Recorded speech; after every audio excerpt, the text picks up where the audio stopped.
はい、どうも皆さんこんにちは、クドルです。本日はですね、次回の古戦場が光有利に、なんとね、外してこられたっていう光有利になんと決まってしまったので、光属性のガチ勢対談を実施していこうと思います。では、まさか光だと思わなかったので、ちょっと急遽依頼したんですが、心よく受けていただいた、今回も、前回に引き続き、グリさんに来ていただきました。では、本日はよろしくお願いします。よろしくお願いします。前回に続いてお世話になるんですけれども、まさかの光属性、もう完全に手形闇だと思ってたんで、どうしよう休みって感じです。そうなんですよね。絶対に闇だともう信じて疑わなかったんですけど、そしてあれですよね。古戦場の日程まだ告知されてないっていう。そうなんですよね。ということで、次回古戦場までね、期間は結構空いてるんで、準備の時間は余裕があるんですけど、全ての今日ついてまさかの光属性がぶち込まれるということで、今回はグリさんにいろいろちょっと現状のね、光の編成とかについて話を聞いていこうと思います。じゃあ、それでは、あれですね、ちょっと今回の対談は、結構古戦場の属性が発表されたんで早めのタイミングでいつもこの第1回目っていうのは行っているんですけど、武器とか編成についてですね、一番の問題はあれですよね、終末武器ですよね。そうですね、なんか週末の上限解放のお知らせが来て1日2日、それぐらいで、だいぶあれにあれ、青紙の配布というか今後の予定みたいなのまでお知らせ来ましたもんね。消したいよ、もう今現在進行形で行われ、全部を全部一気にやるっていう風なよりかは、もう古戦場に向けて用意してくれよねみたいな話になりそうではあるんですが、もうできるできないで相当な変化が生まれそうな感じの武器ですよね、あれは。1本だけでもね、作っといた方が今のところ良さそうな香りはしますよね。準備期間が2ヶ月あるっていうことは、その分環境の変化の可能性も大いにあるということで、実際今回話す内容っていうのが、完全なゴール地点にはならないとは思うんですけど、あれですね、今後の環境の変化っていうところがどういう風になるのかっていうところをちょっと予想しつつ、現環境の光属性の編成から、ここはやった方がいいよねとか、ここはやらなくてもいいんじゃないかなみたいなと、取捨選択とかも一緒にちょっと話をしていけたらいいなっていうふうに思ってます。はい、わかりました。よろしくお願いします。じゃあ、それでは、このガチ勢対談ね、毎回お決まりなんですが、イキリタイムですね。今が。生きるほど持ってるかと言われると怪しいんですけれども、今は多分去年からちょろっと増えたのかな、いくつか。えぐすぎマジで。ジャンネアリが1本生えたような、生えてないような。なんで生えたのこれ。いや、勝手に生えたんですけど。あと、で、2ページ目と。そうですね。コスモスコと2本目はちょっとまだ作ってないんですけど、そろそろエデン7本目が生えそう。エデンに関しては覚醒が実装されるか、そこも結構楽しみですね。で、あれですね、石油系のところをちょっと見せてもらえると。ルミナススペニョルでこんな感じで、変わってない。取るものがなかったっていうのが、今のところ別に、エクスカリバーは古戦場で使うかもしれないんですけれども、まだ時は早いので交換するのは、それだけ様子見って感じですね。やっぱりあれですね、ルミナス拳。これがね、今の光属性においてはかなり重要なポジションになっているような気もするんですけど、前回までのガチ勢対談とかでもそうだったんですが、今回は、ルミナス武器に関しての話はほぼほぼ行いません。ちょっとルミナス拳について気になるっていう風な人は、ルミナス拳についての専用対談を行う予定なので、ただあれですね、ルミナス拳を使った実際のムーブレイとかも紹介するっていう風になると、多分結構環境動いた後になるんで、多分3月中旬以降とかになりそうな気がするんですが、今回はノーマルのゼウス編成についてちょっといろいろ話していこうと思います。はい、じゃあ行ってきますか。はい。では、実際に一番最初にその紙石、ゼウス編成の移行基準っていう風なところについてちょっと話していこうと思います。これももちろんね、今後アップデートがあるので、現環境のっていう風なところで、聞いていってほしいんですけど、どういったところが重要で押さえておくべきなのかっていう風なところは、結構、いい話が聞けると思うんで、じゃあちょっと実際にちょっと話を聞いていきますか。はい。じゃあもう画面にね、もう堂々と出てるんですけど、やっぱりこれですよね。光属性といえば。やっぱり、ないと始まらないもの。まだこれが抜けるときは早い。まだと数年はお世話になりそうな気配を感じますよね。もちろん2本と。最近その極世紀のことも出て、無理なく噛み合いが良い。これがなくなるときはもうグラブル壊れてるなって感じですよね。そうかもしれないですね。はい。じゃあ次に、これが、実際自分自身もちょっと気になってたり分かんないことが多い武器ではあるんですけど、ルオー拳についてちょっとお聞きしていきたいですね。そうですね。今、やっぱ移行するのは、ルオー拳欲しいなと思ってて、今ね、それこそ、どの編成にも自分は、割とルオー拳を使う際には3本入ってることが多いんですけれども、原則。でも、ちょっと今後の最近よくあるオプティマスブーストがついてる、かぐや探検だったり、デタイアリー互換のものが来た時に、枠がね、これを3本入れる枠があるのかは、微妙に感じてて、編成によりけりな気はしています。2本素体持ってたら、とりあえず作る準備をして、待機しといて、実際来てから、ちょっと3本目いるかいらないか、やってみてもいいんじゃないかな。要するに2から3本っていう感じになりますね。すごいちょっとあやふやではあるんですけれども。1本だったら、まだ早いかなって感じはしてますね。ああ、なるほど。とりあえず2本ぐらいからが欲しいラインかなって感じですかね、じゃあ。そうですね。やっぱり、ウキウキな気持ちで1本ってなると、ちょっと覚悟がいるかもしれないって感じですね。フロートに入れても雑に強いんで使えなくはないと思うんですけれども、ちろん2本から3本作る目測があった方が良いと思います。バイタリティなんでより3本みたいなところは今まであったと思うんですけど、直近の古戦場の例えば風属性とか火属性とかブーストが実装された属性見てると、もうあんだけ存在感があったパーケンですらも本数が減ったんで、2本でね、ちょっとびっくりしました。まさかそんな早く減っていくなんて思ってなかったんで、この間自分3本目取ったばっかりなんですけどね。結構震え声なんですけど、間違えちゃったかなって思いましたよね。だってパーケンなんて多分両面でも片面でもめっちゃ使いやすいんで、パーケンですら抜けるって考えるとルオー拳が抜ける可能性も本当に全然ありそうなんで、ここかなり慎重にいった方がいいかもしれないですね。オプティマスなり新耳が来てから、ちょっと情報が発表されてから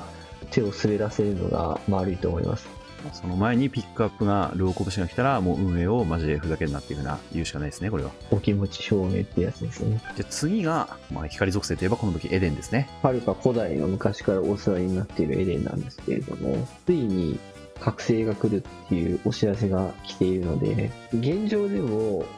外れることはもちろんあるんですけれども、1本は雑に入れても、強いかな。自分の体感なんですね。それで言うと、今後、その週末の第3スキルは渾身から変わっていくっていうのももちろんありますし、で、その、覚醒タイプが来て、何タイプにはなるかわからないんですけれども、攻撃が来ても強いし、その、ルオー拳の関係で防御が来ても、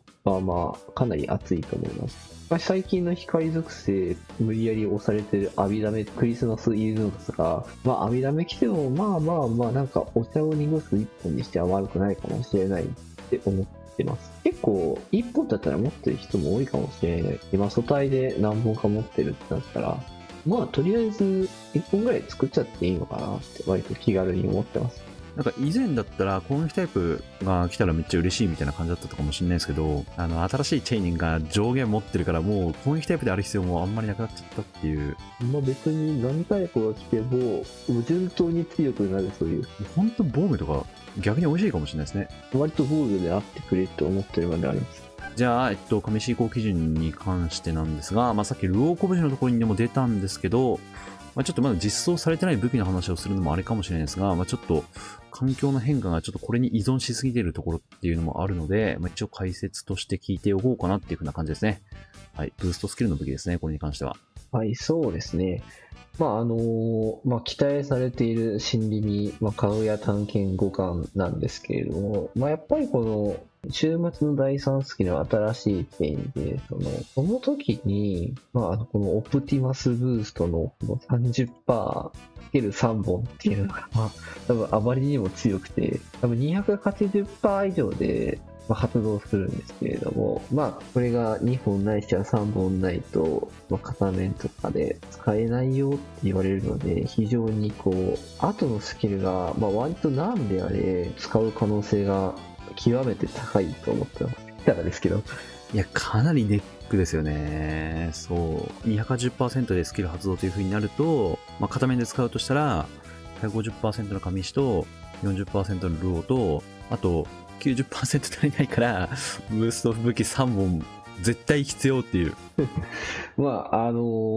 揃えざるを得ない。まあ、もしかしたら、その2本で、紙石の超越が来るので、上げ幅とか、あと、天使のキャラで、後ろに入れたら 20% とか来たら、まあ、ちょっと2本でも発動するかもしれないですけれども、まあ、多分ね、結局3本欲しいなってなる気がします。そうですね。まあ、これが多分、今までのそのルオー拳とか、ところから一変させる新しい移行基準っていう風な感じになりそうですね。そうですね。今までだったら、なんか体感的な火力で、例えばエデン1本しかないけど、2本が理想だけど1本しかないとか、そういうなんか火力がなんか下がる下がらないとかじゃなくて、そもそも3本ないとスキルが発動しないかもしれないっていう風なところがあまりにもやばすぎる。ちょっと根幹に関わるという感じですね。ってなると本当に分かりやすく3本ないと新しい編成にトライできないから、本当の意味の基準になってしまうっていう風なところがガチでやばいですね。かなりストレスな武器だなーっていう。やめてほしいなーって思ってます。これ全属性に来ますからね。終わってます、本当に。っておかしいって18本無理って感じです。いやー、えぐいなー。今のところ風も火もすでに脱落です。終わってます。もうすでにコースアウトしてるんで、光だけでも乗りたいところって。これに関しては本当に来るかどうかがわからないので、予想になっちゃうんですけど、もし来たら新しく強化したいっていう風になったら行くしかないみたいな感じですね、これは。もう、迷ったら行けってやつです。はい。ありがとうございます。じゃあ、移行基準に関してはこんな感じですかね。はい。それでは、紙石の移行基準については聞いてきたので、次に、無課金で手に入る武器に関して、ちょっといろいろ話を聞いていこうと思います。はい。まず1本目。今、世間を賑わせている張本人ですよ。こいつだ。終末武器。まあ、とりあえずね、自分がやっている、紙石なら紙石、マグナならマグナっていうのを、一本作ればいいかなって思っています。なんでかっていうと、これ230になると、バッチクソに強いスキルに変わるんで、その時に顔がならないと、ちょっと悲しい気持ちになってしまうので、まあ、とりあえず一本の作成を目標に、していければ良いのではと思っています。要するにあれですね、ゼウス編成についてちょっと今回話そうと思ってるんですけども、まあ基本的には紙週末を釣っていくみたいな感じですかね、じゃあ。そうですね。第3スキルを新しいチェーンにつけるみたいな今後するとしたら、逆になんか誘惑とか、虚査とかをもう、今後も使うっていう風になったら、もう絶対にマグナ固定でやらないと、すごい大変な思いをするっていう。そうですね。多分使わない方のやつを、すごい自由な感じに使っていくって感じになると思います。あれですよね。なんか今までの光属性って、はい、なんかラメン持ちかどうかみたいなところもあったと思うんですけど、はい、誘惑にしたいけど誘惑の回避のデメリットがうざいみたいな。そうよね。なんか避けたら反応しませんって言われた時には涙目。それであれですよね。なんか誘惑で連撃率を確保したいけどみたいな感じだったけど、この新しいチェインで 25% アップですからね、 TA。 目ん玉飛び出ましたよね。しかも邪悪 7% 持ってるから攻撃覚醒武器ももういらんくなるっていう。それしかないって感じ。何レベルまで強化できるかでちょっと軸を変えざるを得ないみたいな感じになりそうですね、これは。250で何の素材が必要かもちょっとかなり怖いですね。今のままだとびっくりするほど重そうな気はしてますけど。いや確かにどうします？新しいルシの素材とスパバハの素材と天元の素材とか要求されても大パンですね。スパバハと天元は要求されそうって感じはしますね。終わりだよ。まあでもとりあえず新しい編成を組もうと思ったら少なくとも230でつけれるようになる新チェーンは必要かなって感じですね。まずとりあえず耳を引く前に週末を作ろうっていう感じです。確かに。はい、了解です。で次が、ワールド武器ですかね。そうですね。今とりあえずこの火のワールド武器を載せているんですけれども、現環境で、もちろんちょっと話すんですけれども、最近ツヤバカで割と流行ってるフロレンスを主人公につけて殴るソルジャーとかで、今すごく火のワールド武器がとてもね、その銃の余ダメージアップが強すぎて、宇宙になっている。それで言うと、無限アタッカーの時とか、レスラーでやるね。そういう時はちょっとまたお話も変わってくるんですけれども、他のワールド武器もですけど、原則、強いので、無課金とは思えない強さなので、ここまで作る難易度も難しくないし、とにかく、火を優先にとりあえず今は作っといたらいいんじゃないかなと思ってます。風の方も通常攻撃でダメージアップってあるんですけれども、斧と杖がダメージ上限アップなので、今刺さるかと言われると、ちょっと疑問符っていう感じですね。ソルジャーとかもそうですし、レリバも重得意だから、本当にちょっと火は文字で本当に入りますね、これきっと。そうですね。はい。で、次がオメガ武器と。そうなんです。オメガ武器、もう今更研究するほどでもないかなっていうのはちょっとね、実装されてからだいぶ経つので思うんですけれども、未だ外れることはなく、特にこの2本は光で作っといた方が良さげかもって思ってるのが、オメガ拳とオメガ杖になります。で、なんでかっていうと、まともなメイン武器が他になくて、他だと、わざわざガンバーティーなりアークなり、普段あんまり使わないやつをわざわざ作らなきゃいけないので、別にそれだったらオメガ武器やった方がいいんじゃないかなと思って、ちょっと紹介って感じですね。確かにそうですね。結構拳とか杖に関しては作ってる人多いと思うんですけど、メインで持つときに光属性で作っとかなきゃいけないっていうところが、今回光子戦場準備のポイントですね。拳だったら、ちょっと他にはあんまりないんですけど、杖とかだったら、多分マナダイバー用だと思うんですけど、なんかアーク握ってフロートするとか結構あるじゃないですか、今までも。なんかあれですね、両面とかでフロートするんだったらアークとか全然強いんですけど、あれですよね、手動でマナダイバーを片面とか両面属性で使うっていう風になった時、めちゃめちゃアークとか使いづらくなるんで、やっぱそういう面では用意してた方がいい気がしますね。はい。じゃあ次、まさかのね、SR 武器の紹介ということで。そうなんです。このヘカトンケイルマグルっていう武器は非常に強くて、何が強いかっていうと、どう見てもスキルは弱いんですけれども、このバレットっていうのがね、このエンドモデルアナゲンレースって入れてるわけなんですけど、要するにライフル弾なんですけど、これが4発入るっていうのがミソです。最近の強派とかでも非常に使われていて、戦場でも95とか、もしかしたら使うかもしれない。アレンジすれば150、200でもダメージ自体は出るので、無料なんでね。サイドストーリーの光の巨人ってやつにSR 交換であるので、そちらからね、ポチッとするだけなんで、本当にお手軽に作れるので、思っといて損はないと思います。ちなみにこのなんかバレットが入る武器に関しては、去年確か重老来白天についてもちょっと話したような気がするんですけど、現状もちろん作れるなら重老来白天の方が強いんですけれども、状況を見て1個と2000円を使わなきゃいけないので、痛いという。いや、そうなんですよ。最後まで強化しないといけないですもんね、あれバレット増やすのは。そうなんですよ。ヘカトンケールで届いて変わらないなら、作る必要はないので、とりあえずヘカトンケールで試して違うな、足りないなってなった時に作るっていうのがおすすめの手順です。はい。で、次が、あれですね、ドラポンですね。宣言が来て、ついにそこそこ実用的になったドラポンです。どういう時に使うかっていうと、自分的には高難易度、今無属性の敵に対してダメージアップのついているんですけど、他にもフルオート、特に古戦場とかではこの2番目のスキルをね、闇のダメージ軽減とかに変えて使うと多分かなり安定感というか、最後まで200ヘルトが乾燥するときに、必要になるんじゃないかなと思ってます。ちなみになんですけど、なんか今フロートでみたいな話が出たんですけど、水の時にやってたHP1 万上昇にしてバイタリティスキルの足しにするみたいな使い方もなんかあるかもしれないですけど、そういうのって使ってるんですかね、日常的に。日常的には使ってないです。全くもって使ってない。現状、今の編成だと、ルオコブチ3本入ってる編成だと、20% いってるので、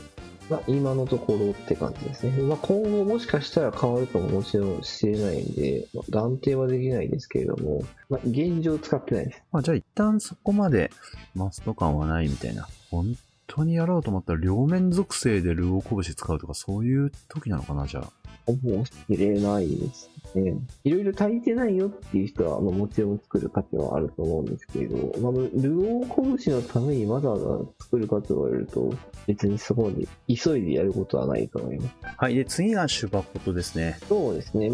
ょっと最近そこまで使ってるかというと、自分は強刃の非有利を強く殴りたい時に入れるかなっていう武器ではあるんですけれども、逆に言うとそれ以外では最近はあんまり使ってないです。はい、これあれですよね。なんか前回の古戦場とかだったら、もう本当になんか渾身厳選したやつが2本から3本とか必要みたいな状況が結構あったような気がしたんですけど、なんかだいぶ変わりましたね、環境。武器の枠がなくなっていったっていう感じ。今これを入れるなら、多分最近来た極星機ってあるじゃないですか。データ曲席。あれを入れる方が強いので、もうそろそろ卒業の時が来たという感じです。もうようやく卒業みたいな感じなんですけど、じゃあちょっとこのままの流れで極星機についてちょっと聞いていきますか。はい。で、やっぱりね、その張本に環境を破壊し始めている極星ことですね。極星ことはね、極星機全般なんですけど、無課金とは思えない性能をしているので、何が強いかというと、この1個目のスキルと2個目のスキルと3個目のスキルなんです。全部ですよ。何が強い言い出した意味。ハルモニアとあまりにも相性が良く、3本で完結してます。だから、シュバコトのそのバリューがガクッと下がってしまったんですよ。同じこと枠で、なんか軽く上げたいなみたいな、そういう武器だったんですけど、なんとこっちには、ダメージ上限やら、HP やら、防御力やら、電撃やら、なんかいろいろ上がるんで、こっち選びますよね。ただあれですよね、この武器がハルモニアと相性がいいっていうのは聞いてるんですけど、次が、光有利古戦場となると、開始と同時に拳取れるじゃないですか。そこ結構悩みません？そうなんですよ。拳でもね、結構光にとっては相性が良くて、なんでかっていうと、そのルオー拳がまあまあ入ってる関係で、拳もなんとボルテージ結構乗ってくれるんですよ。なんならルミナスの拳なんで、かなり拳の数自体は無理なく積める環境にあって、オメガ拳とかもまあまあ使ってるんで、そういう時に、もしくは拳を使う環境っていうのがしばらく来ると思ってます。これはちょっとルミナス拳を持ってるかどうかみたいなところでも結構関わってきそうな感じがするんですけど、あれですね、現状、素材頑張ってる人に関しては一旦ステイの方がいいのかもしれないですね、これに関しては。そうですね、自分もとりあえずことしか作ってないんですよ。なんでかっていうと、拳を開幕から交換して、作りたいなって思ってるんで、今、現状、剣がそんなキンキンに必要なものではないので、今、そういうことでおとなしくしてもらってます。ブーストの武器種が何かにもよるのがちょっとかなりのネックですね、本当に。ブーストが剣だった時にちょっと悩みますね。そうなんだな、週末も剣です。そしたらオメガも剣になるかもしれないし。割と剣自体は強いんで、剣もしくは槍が来てくれたらな、みたいなところはあります。いやー、でもちょっと難しいですけど、極星機はちょっと大いに可能性ありそうですね。これから価値が上がっていくべきかなと思うので、順番に作っていきましょう、みんなで。じゃあ、無課金で必要な武器に関してはこれが最後ですね。コンコルディアと。最近、レバンスでだいぶ頑張って作った人も多いんじゃないかなと思うんですけれども、無難に無課金で攻撃タイプ1本持っとくと、これ今さっきも言ったんですけど、マナダイバーのメインとかでも使えるんで、お茶を濁すのには強い武器かなと思います。覚醒が強いんで、作っといて損はないし、いざ作れって言われてすぐ作れるものじゃないんで、コツコツね、1年戦するなりして、1本、2本ぐらいは作っておくと、不安な要素は少ないかなと思う。普通に代用武器としてはシンプルに強いので、火力も上下のどっちも持ってきてくれるので、悪くないチョイスだと思います。ちなみにこれグリさん目線で、このコスモスの武器って、シンメトリアとかもあると思うんですけど、何が何本とかってイメージしてたりします？そうですね。自分は本当にこれを1本とりあえず作って、ちょっと様子見しようかなと思ってた上で、シンメトリアもリンネとか持ってたら、別にそこまで来る必要はないんじゃないかなと思ってますね。ダメージ上限と、定のタイプの攻撃力っていうものを持ってると、ちょっと安心かなとか。まあ、特殊も一本ね、作ろうかは、悩ましいところだと思うんですけれども、古戦場を考えると、破壊力自体はちょっと落ちがちみたいな。そういう時に特殊より攻撃の方が刺さるんじゃないかなとは思ってます。とりあえず、周回して素材を集めとくにしても、攻撃タイプ1本、コンコルディア持っとけばとりあえずっていう風な感じですかね。そうですね。まあなんか、無限弓とか無限剣知るほど、ね、みんなって使わないみたいなことには本当にあれ最悪でしたね。なっちゃったんですけど、まあ、光は、そんなバカみたいに作らなくていいと思います。そもそも武器がないですもんね。ありがとうございます。はい。では、さっきのコンコルディアちょっと終わろうと思ったんですけど、最後に1個補足みたいなのがあるっぽいんで、ちょっと話聞いてきますか。まさかの。このメタトロンからドロップする拳なんですけれども、この先制のね、このバリア効果っていうのが、ちょっともしかしたら使うかもしれないって感じなんですけれども、なんでかっていうと、このボレミアさんっていう方のこのサポートアビリティにバリア効果を付与されているとき、この連撃攻撃確率アップとかもね、なんかね、とんでもない数値なんですよ、これ。どれぐらいかというと、実は TA25 も上がるんで、もちろん追撃もね、虚差っていうのもあるんですけど、まあね、こう、なんか置物性能として、割と破格の性能自体はしてるんですよ。彼女ですね。なので、やばいかもしれない、それは。自分の目が節穴っていうのはちょっと置いといて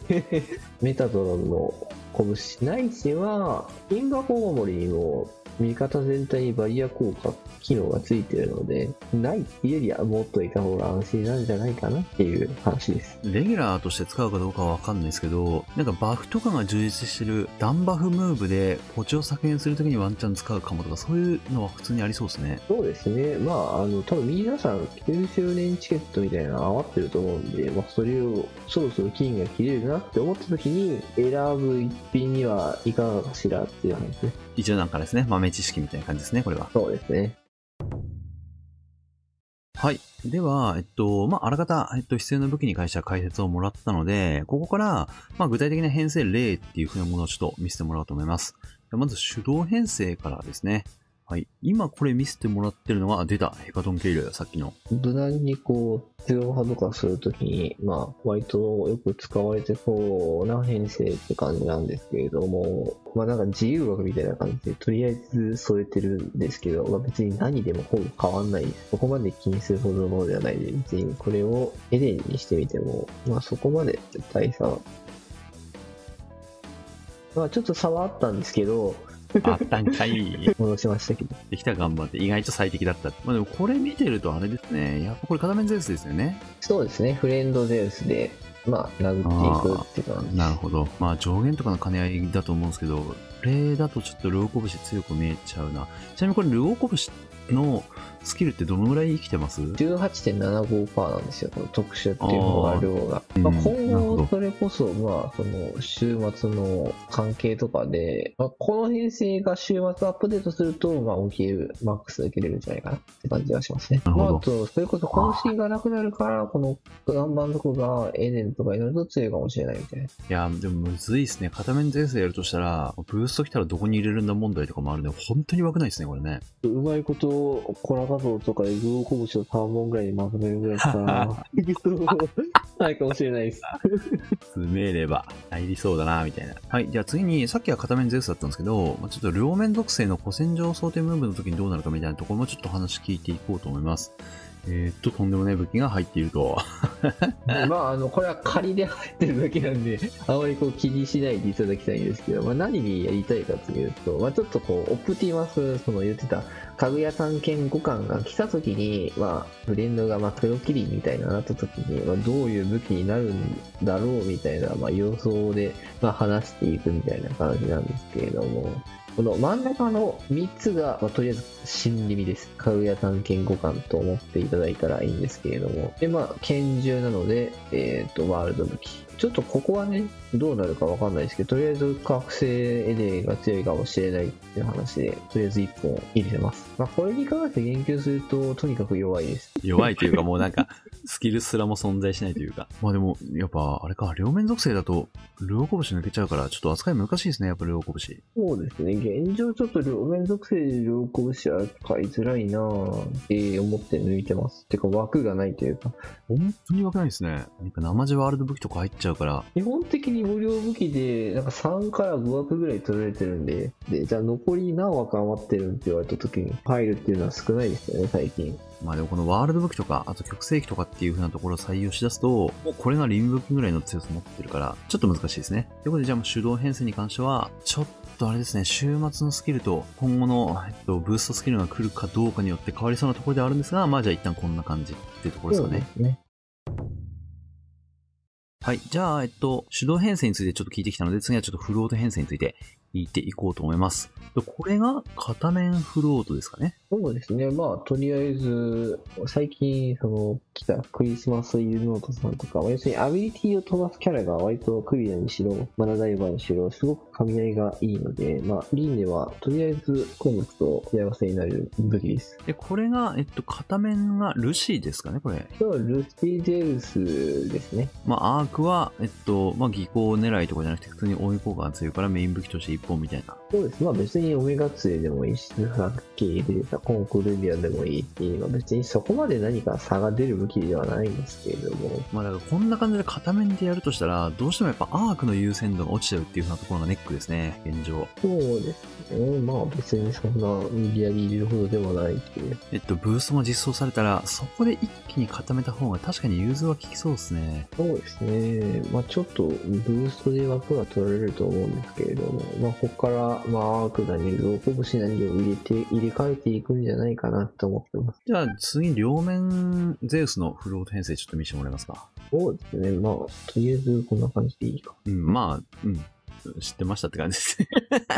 まあ、こうなっていくんじゃないかなって思います。光属性のフロート難しいんですよね。なんか光属性のフロートってやっぱなんかアビリティダメージでダメージを出していくキャラが多いじゃないですか。そうなんですよ。そう。だからなんか去年の光子戦場とかは、クリスマスマキラを入れたアビリダメを出しながらディスプレイをするみたいな感じで200キャルフロート最適とかだったりしたんですけど、アークを卒業できるかどうかはちょっとかなりネックですね。こんな感じの編成を共通するとかだったら、やっぱ全然ルオーコブシ2本とかでもいけそうですし、なんならさっきの上石編成とかも、1本スター銃とかでも、なんとかなれたりしますかね。まあ別に死なないように、下のワークは HP とか防御力とかを上げれそうな武器を突っ込んでるっていう感じなんで。まあ、光属性はアビリティダメージがかなり強いから、輪廻の重要性がちょっとフロート上がってるっていう風なところがネックかもしれないですね、これに関しては。リザルトがあるんですけれども、まあなんか適当にフロートを回した、まあ、ちょっと時間は気にしないでください。途中で止まっただけなんで、35分はちょっとあれなんですけど、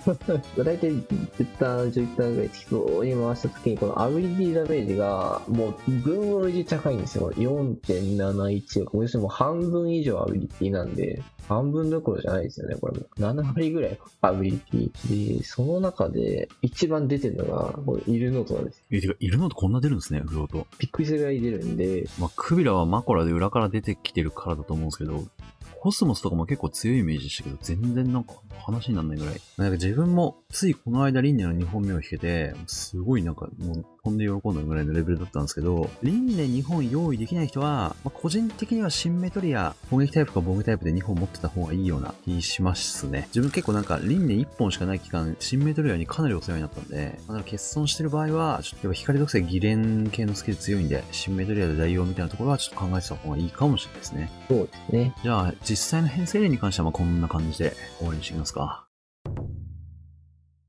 はい。では、武器とか編成についてはね、ちょっとあらかた聞いてきたので、まあ、最後に召喚石についてちょっといろいろ話を聞いて、まあ、今回の対談は終わりにしていこうと思います。でちょっと優先度の高い順からいろいろ聞いていこうと思うんですが、ちょっと上石本体とか、天使石、あとベルゼボブ、ベリアルといった、もうなんか当たり前に必要だよね、みたいなところはちょっと除外して、その次の優先度で、まあどういったものが必要なのかっていうふうなところをちょっと聞いていこうと思っているんですが、まあこれが、あれですね。まず第一としては、まあついにグリさんが手に入れたヤチマと。そうなんですよ。まだね、手に入れて1ヶ月ぐらいなんですけれども、まあもう非常にお世話になっています。てかむしろ今まで持ってなかったことに驚きですよね、もう言っておけなくて、ガチャピンさんがね、クリスマスプレゼン持ってきてくれたんで、しばらく頭が上がらないです。そうっすか。やっぱ第1位ぐらいのレベルになりますかね、八幡は。そうですね。やっぱバーストするときに2回投げれる、ベルゼバブとプロキリンなり、あまりにも強いという感想。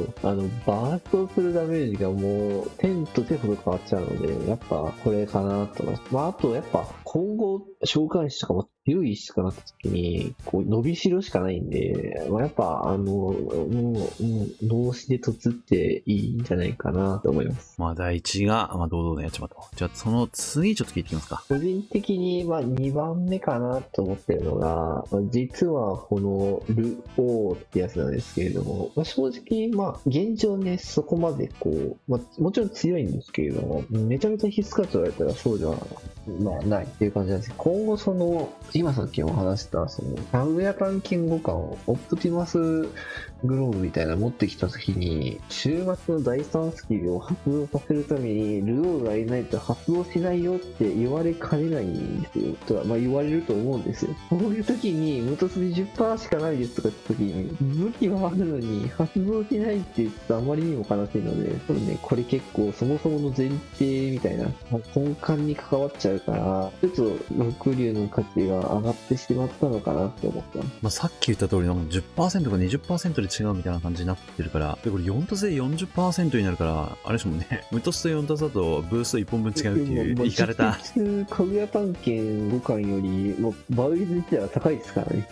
入れとく。なんなら本当に、八幡と同レベルぐらいかもしれないですね。なんかスキルがそもそも発動しないから、ムーブの根幹に関わるみたいな。そうなんですよ。でもさっきまでちょっとブーストの話とかめちゃめちゃしてきたと思うんで、その話を聞いた後だと、これはもう完全に納得ですね。2番目っていうのは。で、3番目になるんですけれども、このアルテミスっていう召喚石、やっぱりこの連撃率とかの話になってきたりすると、やっぱ無突と貫突で微妙にかゆいところに背中が届かないかな、みたいな、ちょっと気になるところ出てくると思うので、一応ね、やっぱ入れとくべきなんじゃないかなと思いますね。前回の対談の時はアルテミスがもうなんかルオーぐらいの立ち位置で結構なんか優勢の高いみたいな感じでしたけど。そうですね。ちょっとそれこそ落ちたには理由があって、前回より連撃率自体はすごく盛りやすい環境になったんですよ。週末の第3スキルにしろ、極星期にしろ、そこまで無理やり盛らなくても、ある程度は連撃しそうみたいな雰囲気はあるので、そういう意味ではちょっと優先度落ちたのかなって、無突でも確定しそうみたいなっていう話です。そうですね。これは、ひょっとしたら、普通のゼウス編成とかよりも、ラメンを使った編成とかの方が温度感が高そうな石かもしれないですね、ひょっとしたら。そうですね。そういう時にはお世話になると思います。はい。で、次が、みんな大好きルシフェルと。そうですね。250のね、上越石。なんやかんや全属性お世話になってることが多いんですけれども、バイタリティもあるし、フロートでも強いし、普通に殴る時でも強いし、いつだって無難に強いんですか、あれは。バイタリティのところが他の属性とはちょっと違うところですね。HP を増やせるところが火力に直結するっていう風なところが。戦場に関してはね、バブルを投げたいとかあると思うので、一概には言えないですけど、ルシフェル、ゼウスとか、そうなってきますね。この次が、バハムとか、ルシフェルとそこまでね、差異があるわけではないんですけれども、半分に入れるだけでももちろん強いし、メインのね、3ターン、召喚石の3ターン短縮、そこまでその3ターン短縮して投げたい石があるかというと、でも去年もありましたよね。確か、バハバハのムーブみたいなのが。そうなんです。トールを投げたい。でもちょっと今回は、現状戦打つそうという印象ですね。どちらかといったらフレンドに置いて、フレンドを集めるのを充足させるっていう風なところが、メインの出番になるかもしれないですけど、一応取っといた方がいいっていう風な感じですかね。別に光だけじゃなくて、全属性見た時にもやっぱり優先度自体は低くはないと思うので。ちょっとニッチな使い方になっちゃいますけど、メイントリプルゼロで肉集めをするときに、GC のバハが必須なんで、そういった意味でも、ちょっと関わってくるかなって感じですかね。そうですね。トリプルゼロ召喚の肉集めが現状最速なので、ちょっとそれ以外になると現状、機械の肉集め、びっくりするほど弱いんで、金手の肉集めとかもちろんあるんですけど、避けるは当たらないわみたいな、もしくは4人で殴って硬直がって話になると思うので、現状あった方がいい石ですね。はい。じゃあ、優先度が高そうなものを、上から5個ぐらい紹介してもらったんですけど、他になんか、補足的な、石とかってあったりしますかね？そうですね。ちょっと3つほどね、もしかしたらというか、割とムーブで検討はしている石が3つほどありまして、まずこのアドラメイクなんですけれども、どうやって使うかっていうと、端的にヤチまで投げるって話なんですね。ヤチま召喚して、3ターンの光属性追撃効果を、何かしら150ヘルなり200ヘルなりを殴っていこうっていう意図ですね。これがまだね、マッチするかは、わからないんですけれども、弱いか強いかと言われると強いです。結構ニッチな石ですけど、なんか、あれですかね、ヤチまで巻き込む系のマダイみたいな。そうですね。そういう感じです。でもう一つ、この光属性追撃で言うと、このカウントツトール。デバフと追撃を両方やってくれるので、これに関しては、そのヤチまで投げれないので、投げるしかないんですけれども、今さっきバハムート紹介した時にも言ったんですけど、バハデルスとかで、トールで、4ターン目とか投げるっていう動きになると思うんですけど、使うとしても200ヘルだと思います。で、もう一個使う可能性があるとしては、もうメイントールで投げていくっていうスタイルですね。普通に書いてることは強いという感じ。あまりにもメイン効果が弱いので、ちょっとね、メインに使うのはなっていう印象はあるんですけれども、やれなくはないっていう位置ですね。で、最後、3つ目のね、評価したい石なんですけれども、この貫突芝ってやつなんですけれども、どう使うかというと、メインで使います。で、今現状どこで使われてるかというと、もちろん強バカでも使われてるんですけど、ストエベのね、とかでも、トリプルタック確率アップ、これめちゃめちゃ強いですよね。100% っておかしいよって感じなんで、これが来て、この石、ベラボーに強くなりました。強バカで結構使われてた時は本当にまさかのみたいな感じですけど。よくその片目実質カゴなしでそんだけ出るなっていうぐらいなんですけど、バフが強いんで、割と普通に、95とかでも使うかもしれないね。ありがとうございます。じゃあちょっと補足としてアドラメルク、シバ、トールみたいなところを聞いてきたんですけど、この辺の召喚石のちょっと優先度とかをちょっと見つつ、召喚石を用意してもらえたらなっていうような感じですかね。はい、いかがでしたでしょうか。はい、では今回はね、次回光子戦場に向けて、現環境の光属性の編成っていう風なところと、ちょっとね、今後変わっていきそうなところっていう風なところも踏まえつつ、いろいろ話を聞いてきましたと。はい、では本日もね、ちょっといろいろ丁寧に教えていただいて、グリさん本当にありがとうございました。いえ、なかなかその環境の変化っていうのがもう見えていって、今後ちょっと変わることがね、多すぎて用意しづらいなということはあると思うんですけれども、今はね、まだステイの時期だと思うので、様子を見ながら、